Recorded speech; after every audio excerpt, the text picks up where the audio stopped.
sometimes I do feel a little bit like, I just want to do business, like all this social stuff and all of these conversations, they're cool, but you know, they're not what I enjoy that much. And I went out one evening and I think like a few people came up to me and they were like, dear viewers and listeners, welcome to another episode of Side by Side with myself, your host, Kazi Shafiqur Rahman. Today we have a very unique and rare guest with us. And if you're the first person to make moves, you're often one of the most successful if you execute it correctly. A property investor with multi-million pound portfolio, YouTuber, podcaster. He has more than 60,000 followers on Instagram. His name is Property by Kazy. A lot of people are kind of fearing, a lot of people are selling, a lot of people are like, there are mixed kind of messages and signals. Yeah, obviously we always have to give a disclaimer. This is just my personal opinion and you know, but that being said, like I'm a firm believer in. Can you go wrong with properties? I mean, and if so, how can you go wrong? Oh, you can definitely go wrong. Like you touched on something earlier on, which is becoming emotionally attached. For some people, it can actually become almost like an addiction.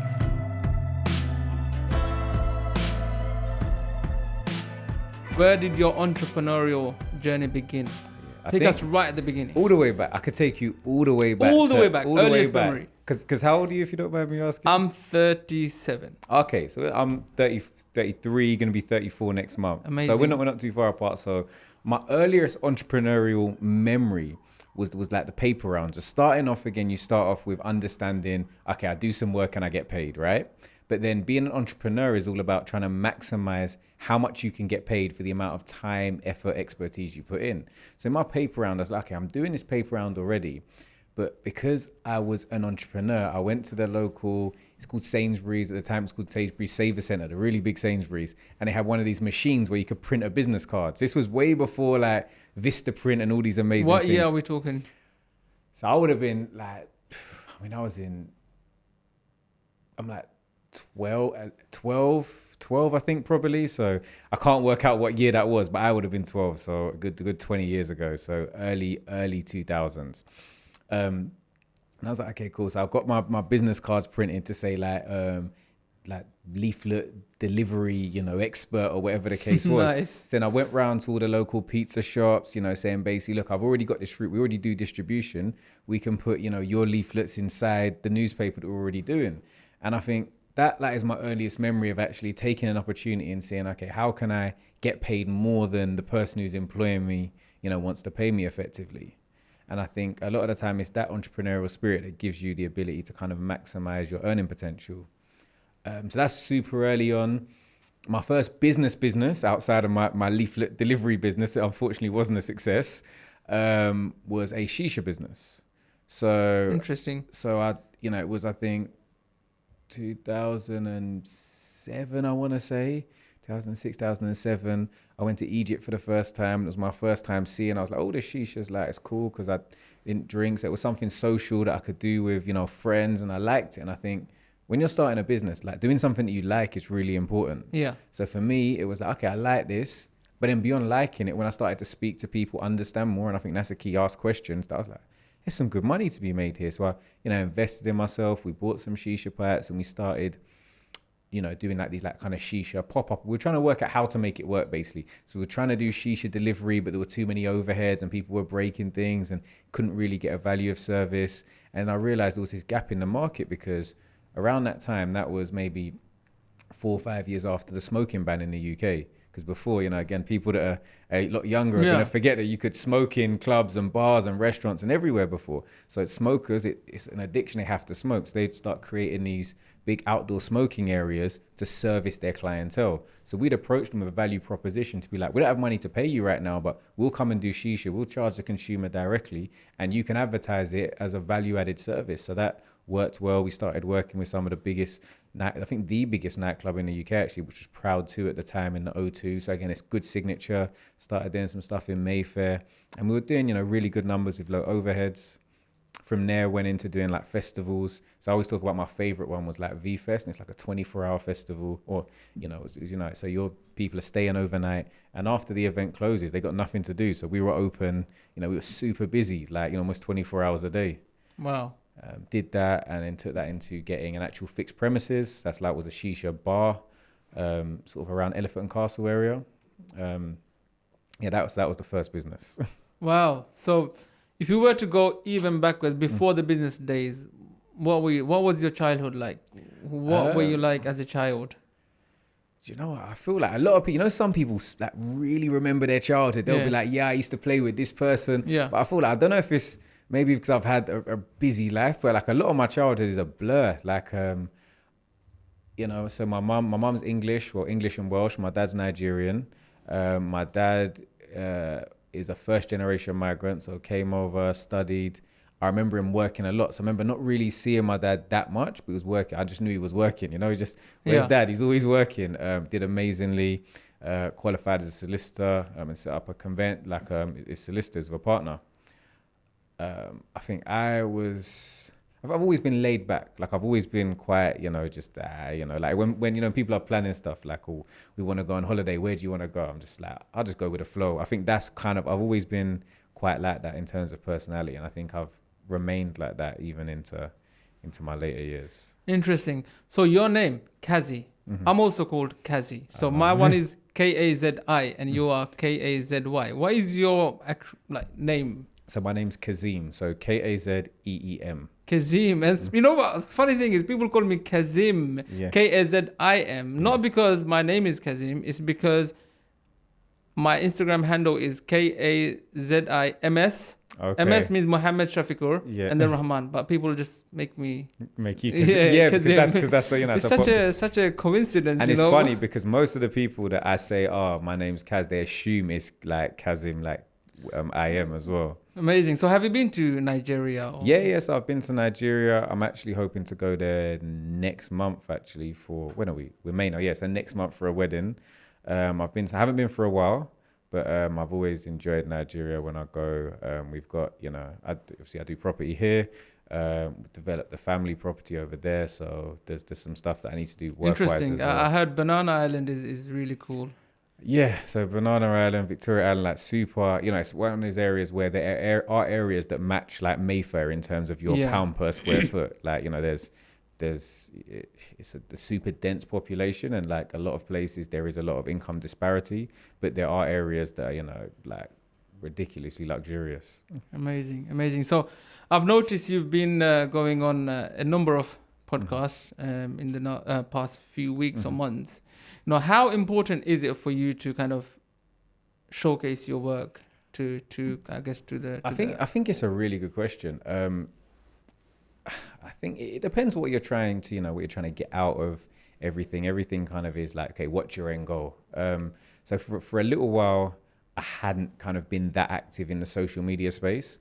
And I think sort of coming back into it, you've got to understand. Well, you're too busy building your portfolio. Yeah, and I think also you can sometimes get a little bit disenfranchised, disconnected from it, because it is a lot. Like you're exposing a lot of your life, your work, etc. to people, and it does invite people, like for the good and also for the bad, like into your life to ask you questions, and it can feel very demanding. So I did take that step back, and I think for anybody that is in the social media space, that is important to understand when maybe it's really good, but also understand when it's really bad, because for some people it can actually become almost like an addiction. They have to be on their phone. They feel like if they're doing something, it's not going the way they want to go. Like, they almost can't function. Yeah.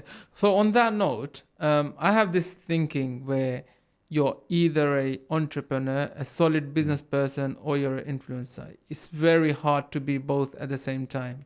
I think yes and no. Like, so I would say, and I sort of almost felt like that as well.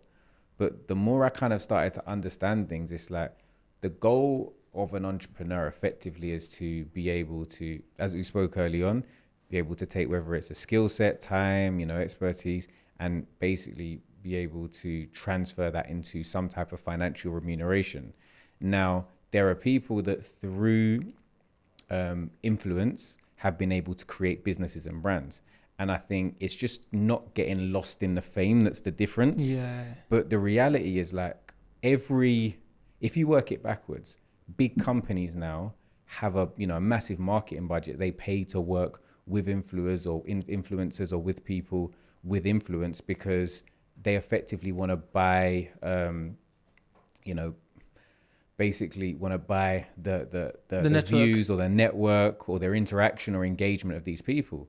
Now, if you can build that up and monetize it, then you've created a brand, you've created your own marketing company. If you're doing it for yourself, you're effectively marketing for free. Yeah. That, you know, in terms of a story, I'd say, like, I've got a friend of mine, and I always talk about that, the importance of collaboration, that he runs a successful architectural firm, and he was running it for a while, was maybe, you know, a smaller firm. And off the back of my social media growth, he was like, one day I didn't even realize, say, Kaz, like, because you mentioned me so much, I haven't had to do any, I stopped doing marketing because we were at full capacity of what we could do for the last year. And that kind of just shows the benefit of, if you have a good marketing arm, it can service another business. I do think they often go quite hand in hand. Definitely, most definitely.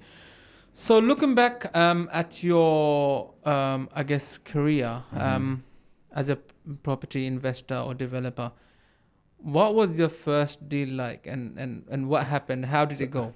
So, you know what's funny, and I keep saying this, I said, I'm actually going to have to pull the paperwork. I've started to just now say, you know what, let me give you the address and you guys can go fact check me, because I'll say that the numbers I get right within sort of like 5 or 10,000. But the first one that I did, you know, in my own name, so I've done some stuff with other people. The first one I did in my own name, own company name, was a flat in Sydenham.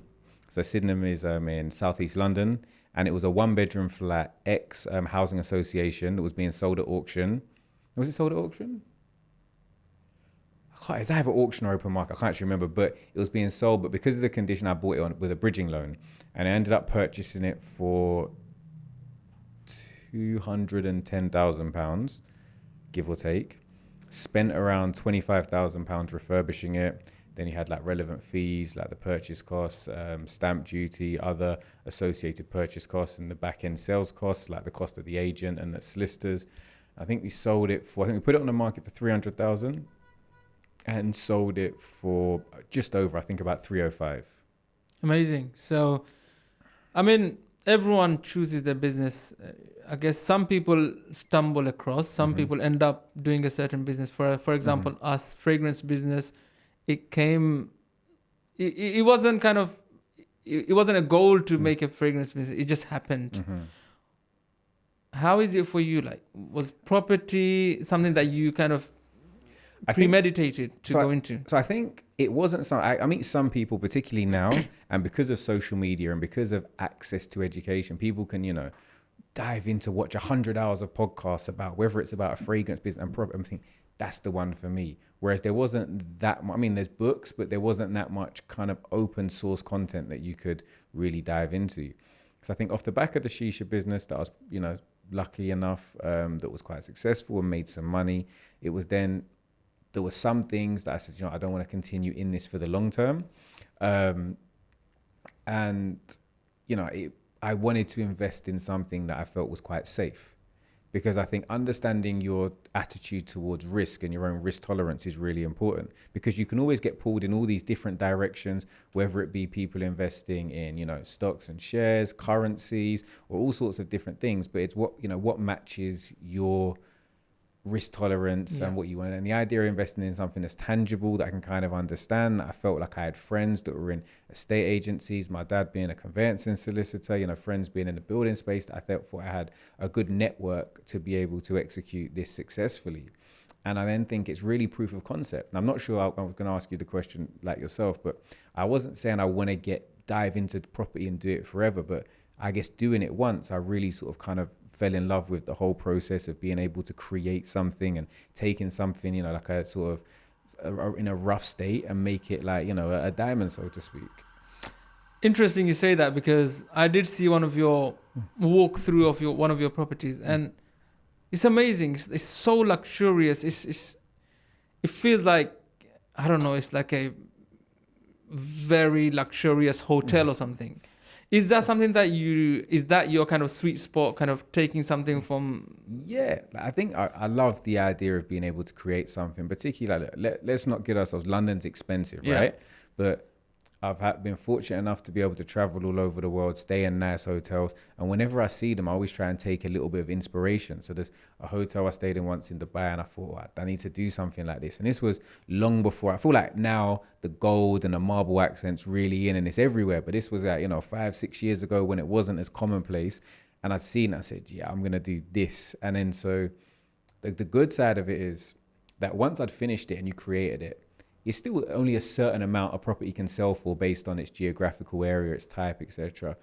So it was like a small house, you know, on the outskirts. It was out in an area called Epsom. There's like an example of one property, and finished this. It was a house that I bought as a 2-bed cottage, refurbished it. I think we bought it for like just over 200,000, ended up selling it for 450,000. Amazing. And I got a message like sort of a year later, like for someone saying, oh, I live in this house. And I'm thinking, oh, they're going to be complaining I did something wrong. And they were just like, oh, they said something like, you know, there's an issue with the oven. Do you have the warranty for it? And I was like, you know, I'm quite organized. I was like, yeah, no problem. I sent it over to them and they were like, that's perfect. And then they were just like, I just wanted to say thank you. Like, we can't believe we live in a house this nice still. So like those messages there, that you're not just creating property and you're doing business, but you're actually creating something, like you're creating a home for somebody that they really appreciate. And I'm sure probably in your business, just the idea of like a fragrance that maybe reminds them of somebody or an experience that they had. It's a satisfaction, I guess, you know, for us, definitely, you know, when we create something and when we see people walking around with our bags in shopping centers, you know, that is the best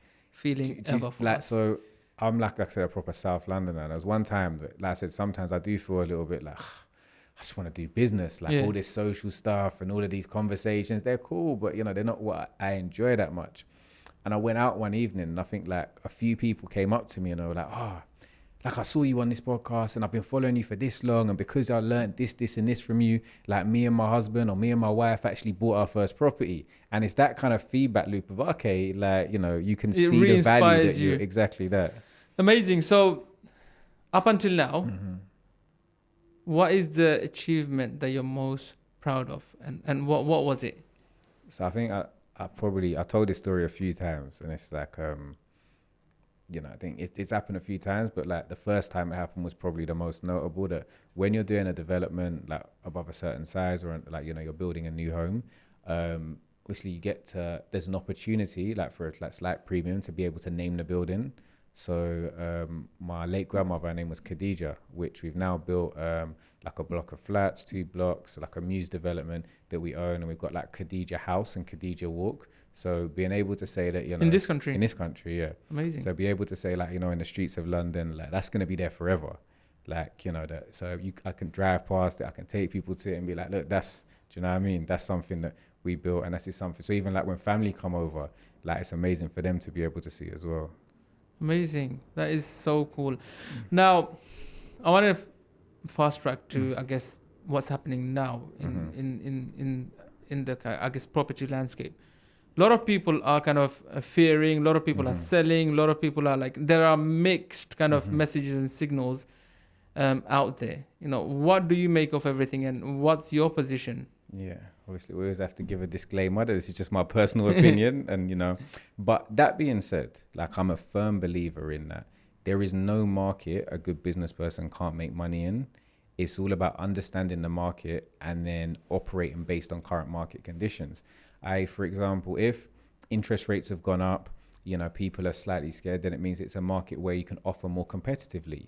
You can offer potentially slightly below asking price. You can be a little bit more bullish with the, you know, the offers that you're putting out there. Also, you have an opportunity to be a little bit more creative. So whereas in, you know, a bull market where everything's just selling over asking price, there's a queue of people out the door. When that's not the case, you can use more creative purchasing strategies, whether that be like option agreements, which are effectively like an option to buy a property at a pre-agreed price that you don't have to execute, but you have the opportunity to, whether that be an assisted sale, where, i.e., for example, somebody's maybe struggling with the sale of a property and you step in and say, look, you'll maybe put the funds up to refurbish it to get it to a certain point and you have a share of the profits.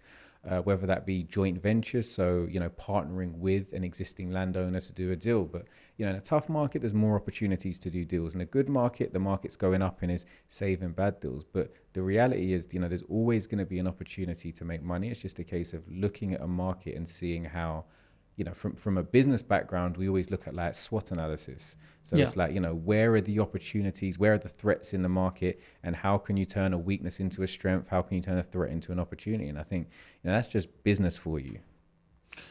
What are the current threats and how long do you think they're going to last for? So I mean, current threats are, so or current weaknesses to the market. For example, because of sanctions on, like Russia and other areas, we're getting less of that foreign investment in specific places, which is why when you look at other markets are completely booming. For example, areas in the Middle East where, a lot of that money has flowed into.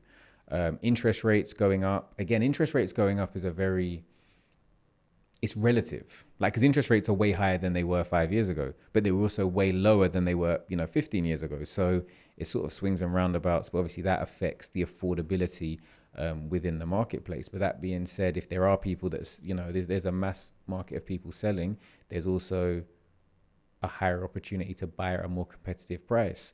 Rents are absolutely, they're skyrocketing at the moment.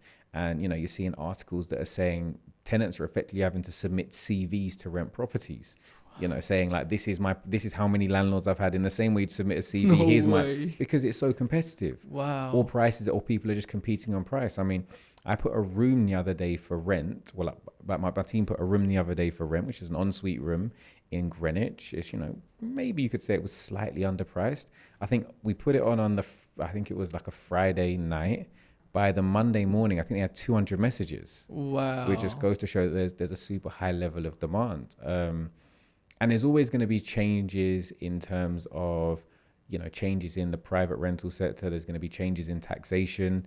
There's potentially changes in the service accommodation market. But I think really just staying on top of legislation is what will allow you to be an early adopter.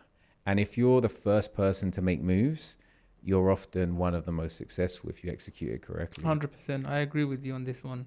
Because when we started our fragrance business, it was, I guess, quite well known in Middle East, but not in this part of the world. And we kind of developed our own space. And I guess that gives us that first mover advantage as well, from a credibility point of view. How did you find like the transition in terms of working within a different, business or market culture effectively between the two markets? So obviously the way our biggest challenges are, we don't deal with interest. So anything based on interest. So that's banks out of the window. That's, overdrafts out of the window. That's credit cards out of the window.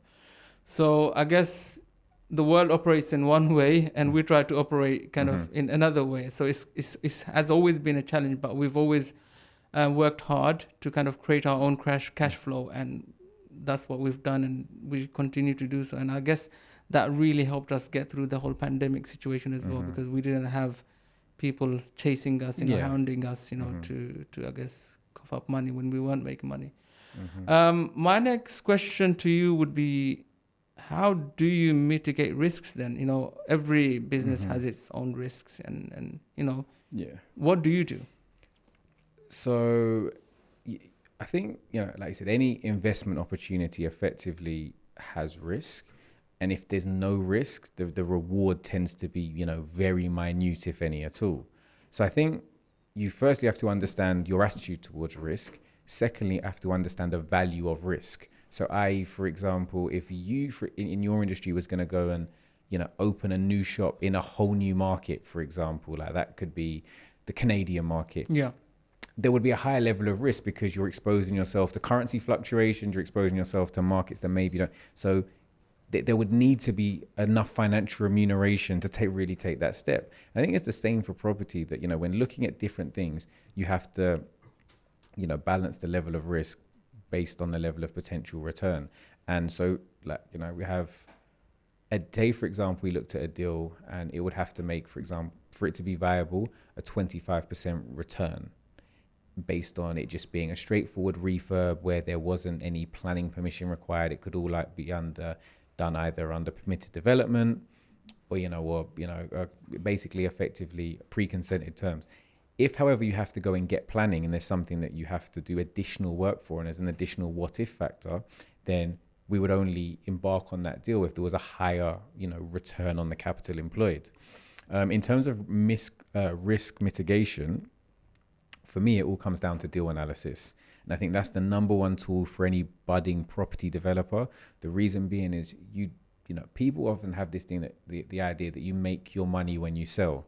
But the real money is actually made when you buy, from buying at the right price. And that's the same as any business. For you, for example, you can have a price point and you feel like you're making your money when you sell the product at the end. But the reality is it's the fact that you've worked out what's your labor cost going to be, what's your storage cost, your logistic cost, your purchase cost, and then what margin do I expect to make? And then this allows me to say actually where I need to sell and where I need to, buy these assets from.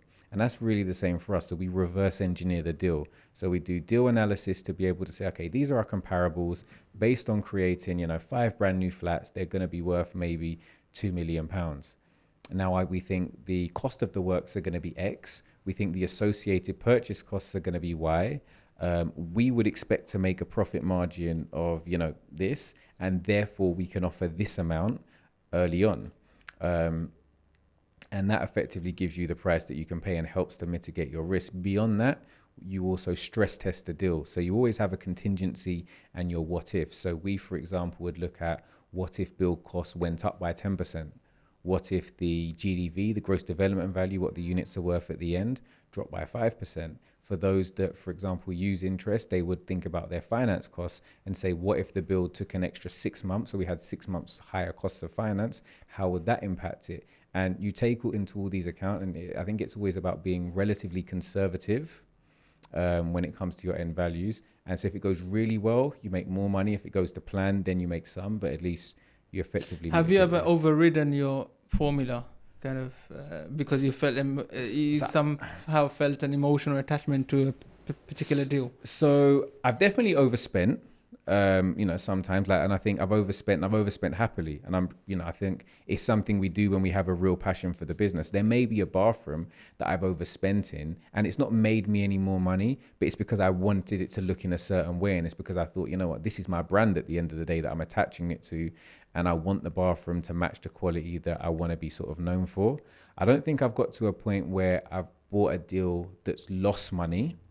But what I would say is where I'd say potentially I've lost money is by being overcautious and losing out on deals because I maybe overly estimated what the build cost was going to be, or was a bit too conservative on the end values.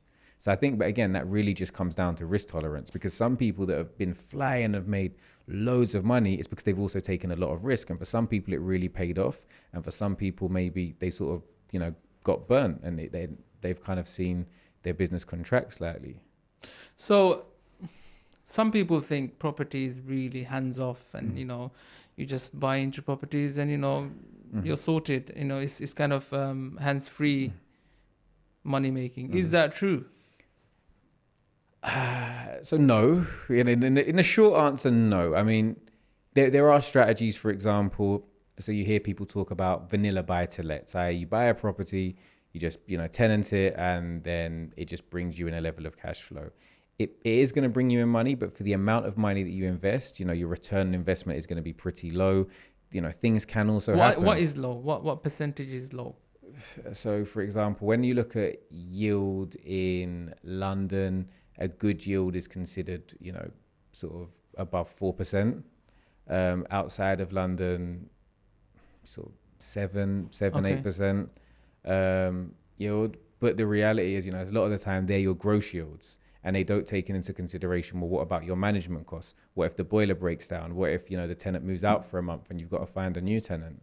There are ways to make your investment as hands off and turn it, into a more conventional investment vehicle with a structured return. So, for example, you could buy a property. You could then give that property to a guaranteed rent company who maybe will effectively say that we will guarantee you a rent whether or not the property is empty, full. They may cover repairs entirely or up to a certain amount. And that way you can then kind of benchmark your returns a lot more succinctly against what you expect and turn that property into a more traditional investment vehicle with a fixed rate of return. But again, for the luxury of the convenience, you'd probably pay a penalty in the level of return you make. Guys, if you're enjoying this podcast, please don't forget to like, subscribe, and share. Let's get back into it. Or can you go wrong with properties? I mean, and if so, how can you go wrong? Oh, you can definitely go wrong. Like you touched on something earlier on, which is becoming emotionally attached. overspend. Like you can pay too much to start with. You can overspend. You can make mistakes. The thing with property, mistakes can be costly. Like I've seen some horror stories from people that, you know, get into property without a level of understanding and make, you know, some massive mistakes. Like, you know, I think one of the ones I touch on sometimes is a lady who she bought a property at auction. Rundown house that needed some work on the side. Now the auction listed it as a property the day before, you know, so it listed it as, say, for example, 3-bedroom house at 21B. Day before, it listed it as land at 21B. Now, reason being was because that property actually had an enforcement notice, meaning it had to be knocked down. Wow. So effectively, rather than buying a house, you had to pay for a plot of land and have to pay to knock down the house on it, and it couldn't really have another house built on it again. So that's, you know, like something that I think she did, because of what happened. She didn't, like, if she bought it, she could have lost the whole £200,000. I think she ended up losing a deposit, which was maybe £20,000, and didn't complete on the sale. But you know, there's a lot of money, like even in terms of renovating a house. Your typical Victorian Edwardian house is 120 years old now. So you might think, oh, it's just a lick of paint, I'm gonna do X, Y, or Z. You start pulling off the wallpaper and half the wall falls down. So there's all of these things to think about. And I don't say that to scare anybody, because there's things that can go wrong in every business. But I think it's, you know, you hear often about people talk about your power team, or like having people around you, and the power of, you know, co-working and having the right people in the right place. So for example, you're not going to know everything, but having a good architect, good build team, good structural engineer, good planning consultant, good solicitor, good, you know, mortgage broker if you're going to be lending, like all of these people in place that effectively can help fill the gaps in your own knowledge, and hopefully make your journey as successful as possible. Is speed of importance to your business, like to conclude a deal like fast enough to get moving? Yeah, so I mean, if you move quickly, so for example, if we're negotiating and you want £1,000 for your iPhone, and I say I give you £1,000, but I'm going to give it to you in a month's time, or I say I'll give you £900 cash now, like the chances are you do the deal. So yeah, being able to move quickly is always important, I think, particularly to start with.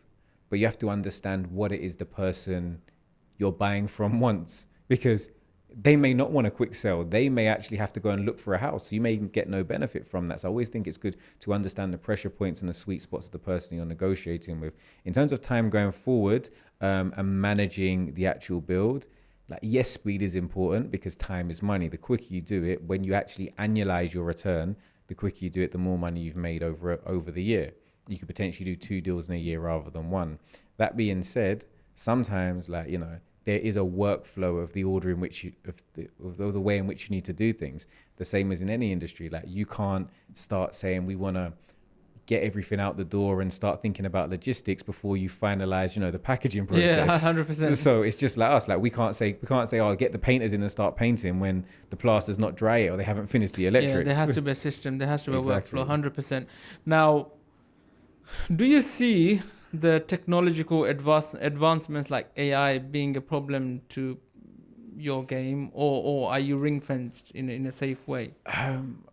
I mean, until they physically start building the houses with AI. But I mean, there's, I think, you know, technology, there's always that same thing I said about being an early adapter, or, you know, an early adopter of technology. So, for example, whether or not you use technology, for example, the software like something called Land Insight, and that effectively is like a Google Maps with all the bells and whistles. It can tell you who owns a property, if it's in a flood risk area, if there's been previous planning on the property, and you can select these things. And that's not AI. So Land Insight is a subscription software? It's a subscription-based software that you can use. So you pay a subscription, then you have a login, and you can see, like, imagine you could say this area was somewhere in East London, and you can see the title, see what, you know, what comes under a specific title, then whether or not, you know, it's in a flood risk area, whether or not there's been previous planning, for example, who the owner is. So I guess potentially of AI and integrations, you could use that to be able to identify properties. Because at the moment we do it manually to identify properties that are maybe ripe for development. But the use of AI and technology, potentially you could do that. But I think the reality is, you know, with AI in general, it's always about how you can best utilize it to serve your business. And if everybody else is using something and you're not, you'd be like the guy that's, when everybody else has aircon and you've still got the fan in the ceiling. Yeah. Like when you're trying to run a hotel, Yeah. you're no longer competitive Yeah. because there's a higher level of service that's being offered. So I think the utilization of AI is all about remaining competitive. But from a business point of view, don't you think sometimes people put too much reliance on technology as well? Like, okay, let AI do this or let AI do that. And they kind of want to be as hands-off as possible. Yes, do people put too much? Some businesses do, but then some of the most successful businesses in the world do that because it's about automation. I think when you see something that's working, it's all about who can do it best. Yeah. So, for example, we're very used now to going into Tesco's and using the self-checkout. Yeah. And they do that because if, for example, somewhere wasn't doing that, they'll get to a point in time where they weren't competitive. Mm-hmm. And I think, if we look at AI, if, for example, AI is now able to do a lot of more repetitive or menial tasks, like areas of copywriting, if you're still employing somebody £40,000 a year to do copywriting, you've got 10 of those people. So you've got an additional £400,000 worth of overheads potentially as a media company, and somebody else is paying AI £100 subscription. They're way more competitive. So unless the quality is so much better, I think it's always a quantity quality sort of argument. And I don't think there's a right way of doing things, but there's a right way of doing it for your specific business. So now let's use this example. I am an investor who is a first time buyer who's got £50,000 cash to spend, but I don't want to go into bank and mortgage and stuff. Which area would I need to look at, and how would I go about with my £50,000? Can I do something with £50,000? 50,000 is you're on, but so for example, obviously to avoid interest and, to be, with like when you look at being able to do business without interest, sometimes it's about collaborative working because you can jointly, work together and share the profits. So a lot of the time, if you are at a point where, you can't do it alone, it's about, finding somebody who you feel comfortable working alongside and, effectively pooling resources to be able to do your first invest. And that's a way a lot of people, get round obviously having to do borrowing by working together. With £50,000, it's not to say it's impossible, but you're probably at like, the limit of what you need. So for example, there are areas in Wales, for example, in South Wales, around the valleys, that you can still buy properties for, you can buy houses. This isn't flat, you can buy houses for £40,000, for example. The only downside is that generally those properties would probably need, so you buy the property, if you're a first time buyer, then you would have no stamp duty. You would have legal costs of maybe £2,000. So if you buy it for £40,000, now you're at £42,000. You don't have any cost of finance, but then you do maybe have to have a survey. Maybe that's another £500. You don't have to have a survey, but I would always recommend getting a survey. And then generally speaking, those type of properties would need a significant level of works. Now, in some cases, it may be as low as 10,000. Sometimes it could be a lot more depending on the condition of the property. We could also look at, for example, flats in the north of England in a lot of areas. But it's all about, it's not just where's cheap, because there's a big difference between cheap and good value for money. And I use the example of if there were two pairs of trainers and one was a Nike pair of trainers and was £30 and one was a Primark pair of trainers and was £20. You could maybe afford both, and the £20 ones is cheaper, but the Nike pair may represent much better value for money because realistically it's worth 100. Yeah. So being able to afford it doesn't always mean that that's the area that you should buy in. Understood.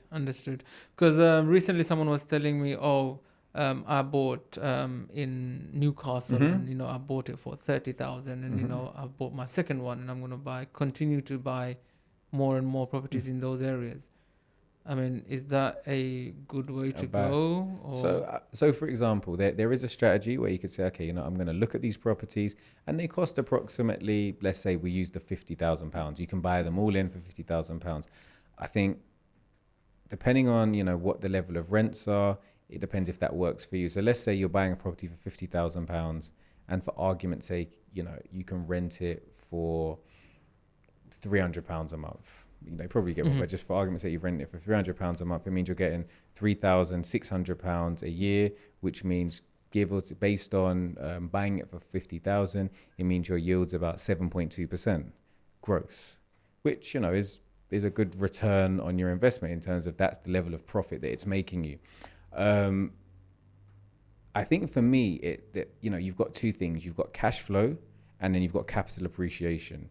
Because unless you're really blessed, at a certain point, you're going to run out of, you know, you're going to run out of money. So it's all about trying to see how you can not only just have a good cash flow, but also increase the value of these properties. So if you were to buy a property for £50,000 and you spend £20,000 and then it's worth 100,000, if you sell that property, you've now got £30,000 profit. That if you could buy that, you could then go and buy another property and almost quote unquote buy it for free and still benefit from the cash flow. So I think if you can, you know, kind of like you say, have two horses in the race and be running your cash flow at the same time as you're running your capital appreciation, it's probably more of a model where you could achieve your long-term goals of building out a property portfolio that's going to yield the level of return that would maybe allow you to live the lifestyle you want to live through property investment. If someone gave you £50,000 now and said, look, say Property by Kazy is starting out. He doesn't, I mean, he's got the experience, he's got the know-how of 10 years, but he's lost it all.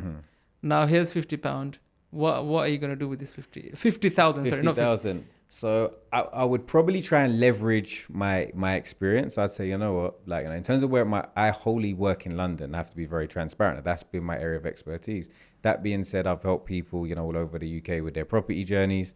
And, you know, there's a specific area in Liverpool that I think, you know, maybe for not the 50,000, but what I would do is I would go and, as a starting point, to be honest with you, as a starting point, I would first use my experience to go and find amazing deals. So for example, because I'm really good at deal analysis, I would use some of my time and allocate that towards finding great deals. Now, even if I don't have the money to do it, because I can, you know, package these deals to people, you could be selling these deals to property investors from anywhere from £2,000 to £5,000. So now I have cash flow. Now I've got money coming in. I'm building myself up, you know, a level of cash flow, which means I'm not eating into that 50,000, because if you're not like making money, you need that money to live. So I try and build up that cash flow simultaneously when I'm building, because if I'm making people money, like I've just sold John, Mo, Ahmed, I've sold everybody all these deals and they've good deals and they've made money. They're now going to have faith in me. So when I now come back to them, I say, look, I've got another deal, but I'd like a partner on this one. You know, I've built those relationships with relevant stakeholders in the industry. I'd look to partner on something, maybe like a house that we're looking to convert into, you know, a HMO in somewhere like Liverpool. Probably look to maybe get them to match the money I'm putting in, because ideally, when you invest with somebody, you want to see that they've got skin in the game too. They've got some money in the deal that if we win, we all win, and if we lose together. So I'm trusting that you're going to do it to the best of your ability. So I'd probably look to do that, do a HMO conversion. So from typically probably a 2 to 3 bedroom terraced house into a 5-bedroom HMO, that get like stabilize the rent from that. So get it, you know, basically yielding well to the point that it looks like a good investment, and then sell that to somebody else who wants to buy, you know, a standalone buy-to-let product, and then look to repeat the process until I've got enough money to come back to London and get into my... So the idea is never to kind of lose sight of that initial 50K and keep building on top. Yeah, so in an ideal world, you know, if when we're speaking just in terms of as a cash buyer, you know, you really can be in two places. You can be in kind of wealth preservation mode where you're like, look, this is my 50K. I want it to stay there and I just want it to make me money.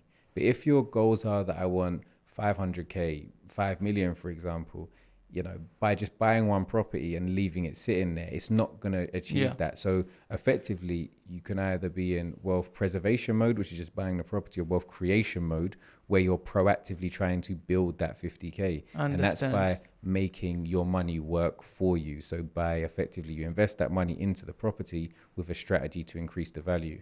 Yeah, I guess I think I'm of the mindset now. I think it's more on the preservation side. So obviously we're quite good with retail, but retail is not anchored to the ground. So yeah. So for example, like people look at a strategy, and let's say, for example, you can buy a house all in for £50,000, but you say, look, you know, I'm not in the property space, so I want to I've got £1 million. That means for £1 million, I can buy 20 of these houses. Now, if each of them, for example, are cash flowing £500 a month, that means that by the time you've got, 20 of them, you're making, what's my maths? 10,000, am I right? Got double, making £10,000, for example. So that's now your cash flow you're making on a monthly basis from these houses. Now it's really looking at, okay, how much money would you have to invest over time for it to, basically be seen as a worthwhile investment for you? Yeah.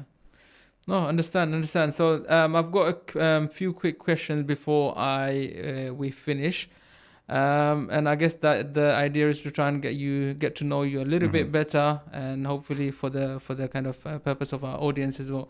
So, what phone do you use, Apple or Android? Mate, it has to be Apple. I've got to the point where if somebody gives me another phone, you might as well give it to me in Chinese as well, because good answer.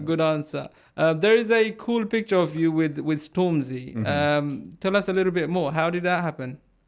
He's a friend of mine, so I knew. Amazing. Yes, he's a friend of mine. Good phrase. Lovely brother. Really, really clean-hearted guy.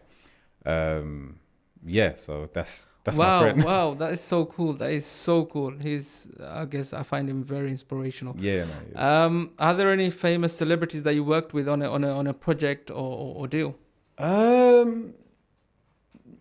Not that I can mention. Okay. Not that I can mention. I've got some guys like some young footballers that I've been helping in their property journey. But is there anybody that I don't think nobody. Yeah, that I think I've noticed you have to be quite careful with what you say on social media. Is that a thing, like, where you're kind of extra careful with, just your in words? general, even people that have done well, whether they're celebrities, whether they're people that are high net worth, they pay for their privilege, and the reason that you'll use a specific service is because of confidentiality and because of the respect for your privacy.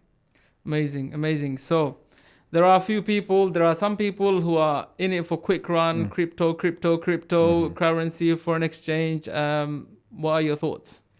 Look, like if you can make money in it, and you're good at certain things, why not? I think it's just, and it sounds like I'm saying the same thing, but it's risk and reward. Like, you can be in it and you can make a lot of money, you can lose a lot of money.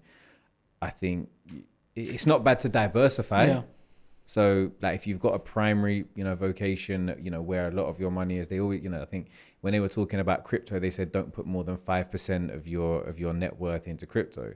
Like, they wouldn't advise you to put 5% into something that can fluctuate a lot. I personally, don't have much money in those places just because I don't have the level of understanding personally, and also didn't have the time to diversify. I've seen some people that have been super successful in it, but I always look at success for other people that's amazing for you and I'm happy for you, but I don't look at I missed out. It's just. Or is it because you are more of a hands-on guy? You like to create things and you want to see that kind of thing come to life?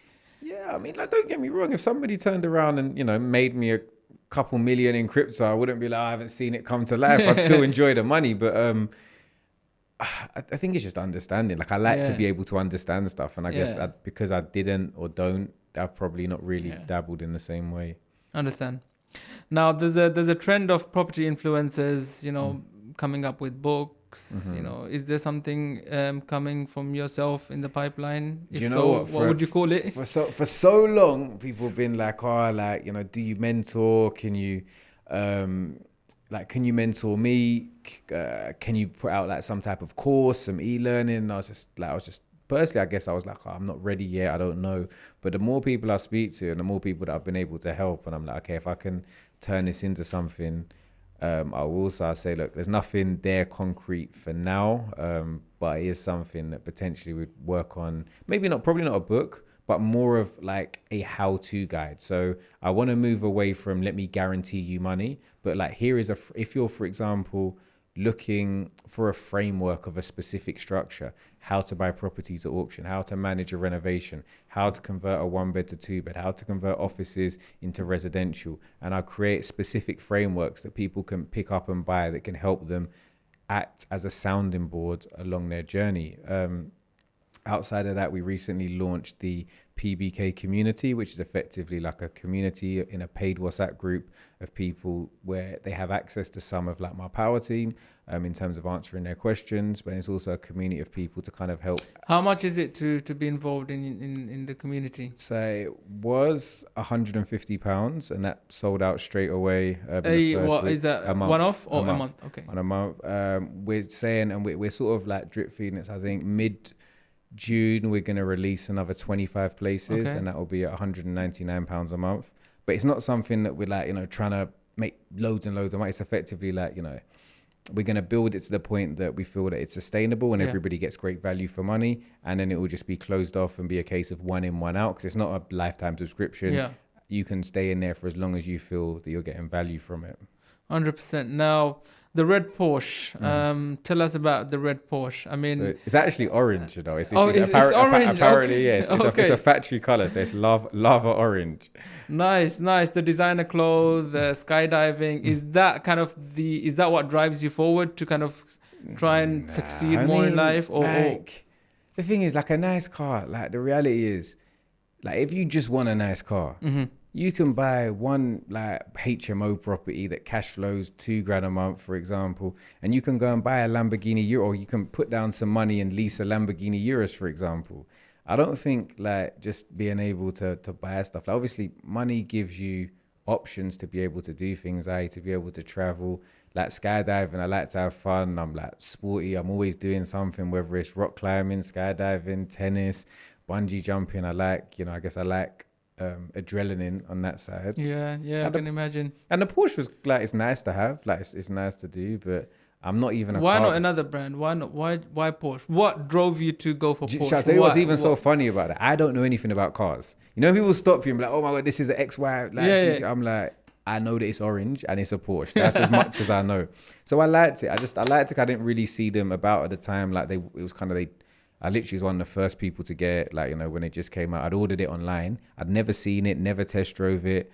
And I ordered an orange car and it was coming in 6 months. You've taken a massive risk. I mean, it seems like you don't like to take much risk. I know, but I didn't really see it. But then, do you know what I was? So the whole time after I'd ordered it online, and I'm thinking, I'm the idiot who's just ordered an orange car. And then when it turned up on the day and they delivered it, I was like, oh, this is quite nice. So, I like the car. I've enjoyed it. And, cars are so expensive now that it's like I've been saying, like, for the last year, maybe I'll change my car. And every time I look, I'm like, I'm not paying that. Like, absolutely. So they're so expensive right now. So if there's any car guys out there that can give me some recommendations of what to buy next, make sure you let me know. What's your, I guess, is that your ultimate dream car? Or what would it be? I think... I've got used to the 4x4s. I think I'm a fan of them now. I think probably a Cullinan, is my. I think that I feel like that has to be my next car. Yeah. That's why I'm not changing for now. Like until hold off until you. Yeah, until I feel comfortable. I like that. I don't know. But then saying that, I got a Honda Civic when I was 20. I think about 21, I got a Honda Civic. It was a nice Honda Civic, spent a decent amount of money on it. I probably could have got the 1 Series or 3 Series. We've got that reliable car. And there is a lot to be said like that. Although we're kind of not joking, but talking about, these really high-end cars, there's always a time for it. And that Honda Civic saw me through. When I say my first property developments, sand and cement, tiles, fridge freezers, everything went in that car. And that car was reliable. All I've ever done is service MOT that car, and it's that change the brakes, they see me through. I still own that car today because I can't get rid of it, because even just to have as a car to give to someone, say, just use this car. Make sure you preserve that car. That car, like when like Top Gear used to do it, they had this, I can't remember what car, it was like a 4x4 truck they had. It was I feel like when I finally, get my dream house, I'm going to either turn the engine into a feature in the living room or bury the car in the garden. You have to. You have to, definitely. If property wasn't your game, what would it be? What could it be? So what would be the next industry? I think about this sometimes, because sometimes as a businessman and an entrepreneur, I don't know if you've ever had these moments, but I was speaking to a friend once and he was like, call me on this number because this is my work phone. And I turn it off at 5 o'clock. And I was like, oh, you just turn off. You just switch off and that's it. And I thought, working seems like seems quite good. So, and I was thinking about it, but I think I'd get bored working in the same place all the time. Me personally, not that there's anything wrong with working, but for me personally, knowing my attitudes, like, so I always thought that if I was going to do something in the workspace, I think business consultancy, like the idea of being able to look at a business from a top level and see how you can optimize it, make it more efficient, and help somebody with their business. So that's something I've always been interested in. But saying that, even though I'm 33, about to be 34, if I wasn't a property developer, I genuinely want to be a gamer, like a streamer, like headset on, me here. No that way. Genuinely, I promise. I was good. Wow. Impressive. I hope you have enjoyed the show today. If you have liked the show, please subscribe, like, comment, and spread the word by sharing this video with whoever you think will benefit. Thank you, and see you next time.